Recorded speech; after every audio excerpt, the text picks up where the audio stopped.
Chui aliingia ndani ya jengo la maduka, kisha akaelekea moja kwa moja kwenye lifti.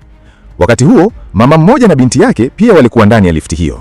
Walipomwona, mama huyo aliogopa sana hadi akaanza kutetemeka. Lakini chui huyo hakuwa na nia ya kuwadhuru. Badala yake, alikuwa akimtazama yule msichana mdogo kwa upendo mkubwa. Hakuna ambaye angeweza hata kufikiria kwamba mara tu msichana huyo alipozungumza, chui alimshika mkono kwa furaha. Alipogusa pua yake, msichana huyo alihisi furaha isiyo na kifani kwa muda mfupi. Lakini mara tu mlango wa lifti ulipofunguka, chui huyo aliondoka kwa huzuni. Alifika juu ya paa la jengo la maduka akiwa na matumaini kwamba huenda angeweza kupata alipo mmiliki wake. Lakini jiji lilikuwa kubwa sana kiasi kwamba hakuweza kuelewa aelekee upande gani. Ghafla, walinzi walifika juu ya paa wakiwa na bunduki za sindano za usingizi. Lakini chui huyo alipanda haraka kwenye bomba la mfumo wa hewa na kuruka moja kwa moja hadi kwenye bango kubwa la matangazo.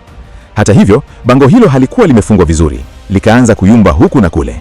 Kwa hofu, chui alijaribu kujishikiza kwa kutumia makucha yake makali. Watu waliokuwa wamesimama chini walizuia pumzi zao.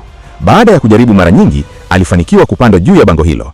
Lakini muda uliofuata, nati na bolti za bango lile zilianza kulegea. Chui akaanza kuteleza taratibu kuelekea chini. Alipoona hali hiyo, chui aliingiwa na hofu kubwa kuhusu nini kingemtokea. Hofu ilionekana wazi machoni mwake. Hakujua afanye nini. Mara ghafla, aliona mwanga wa matumaini mbele yake.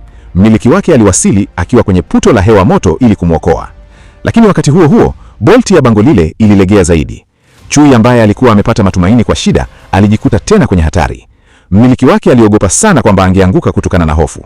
Ili kumpa ujasiri, alianza kuimba wimbo alioupenda tangu akiwa mdogo.